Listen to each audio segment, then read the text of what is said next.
tout le monde, j'espère que vous allez bien. Aujourd'hui je vous retrouve pour une nouvelle vidéo et ça va être une vidéo présentation de la série Limite de Keiko Suenobu aux éditions Pika.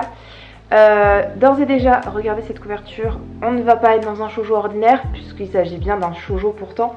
Là on va pas parler de petites fleurs bleues, de romance, de camaraderie, de gaieté, tout ça, on va plutôt parler de survie, de harcèlement, un côté beaucoup plus sombre du shoujo. C'est une série qui est terminée en 6 tomes, mais malgré le fait qu'elle soit assez courte, je voulais quand même lui donner une chance. On va suivre Mizuki, une jeune fille qui fait partie de l'élite sociale du lycée. Elle fait partie de la petite bande de Sakura, qui est, on va dire, la reine du lycée, qui est super populaire, super jolie, tout ça.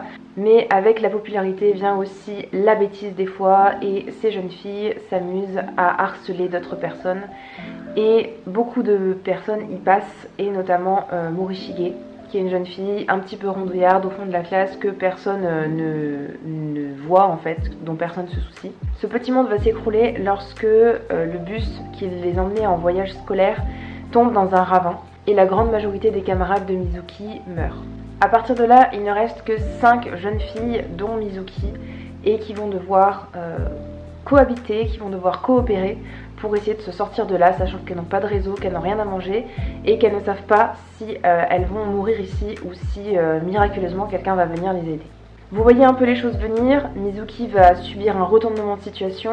Parmi ces 5 personnes, il y a Morishige qui s'est fait harceler tout au long de sa scolarité, que personne n'aime, personne ne vient à sa rescousse entre guillemets. Et là, elle va se retrouver en position de force puisqu'elle va avoir une arme avec elle, elle va faire marcher les autres, elle va vraiment les prendre de haut et donc le vent va totalement tourner.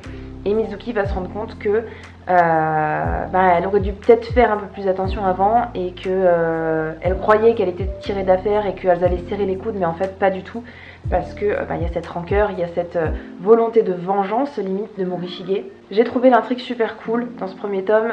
On place à la fois le décor de l'ambiance, disons de tout ce qui se passe, le harcèlement que les autres subissent, que Mizuki est en position de force.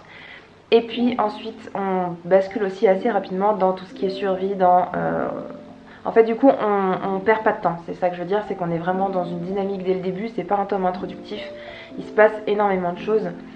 On est vraiment plongé dans quelque chose de très sombre, de manière générale.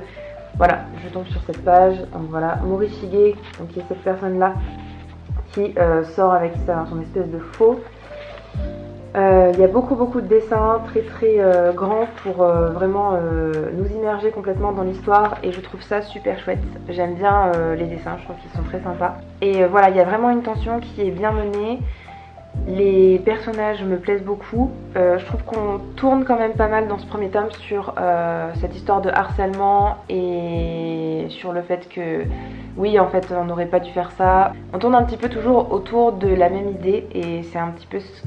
J'ai trouvé qu'on n'avançait pas forcément de ce point de vue là, mais c'est pas grave, j'espère que par la suite ça évoluera un petit peu. On comprend aussi que les amitiés c'était pas forcément des vraies amitiés au sein du gang des filles populaires, que voilà, il y a une fille qui se retrouve, donc, qui s'appelle Haru, qui se retrouve aussi en tant que survivante et Mizuki veut l'aider, Mizuki croit que c'est vraiment son amie et en fait pas vraiment. Elle se rend compte qu'il y a des masques, que les personnes ne sont pas totalement vraies.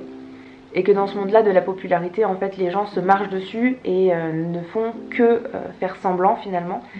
Et Mizuki aussi, en fait, n'est pas totalement rose, entre guillemets, elle n'est pas totalement niaise, elle fait beaucoup de choses aussi par intérêt. Et du coup, c'est vraiment un shoujo à part entière, je trouve, où on voit des personnages totalement différents et malhonnêtes, méchants. Enfin voilà, je trouve que c'est vraiment super intéressant à lire par rapport à d'autres shoujo qui tournent toujours autour des mêmes thématiques. Là, ça sort vraiment des sentiers battus.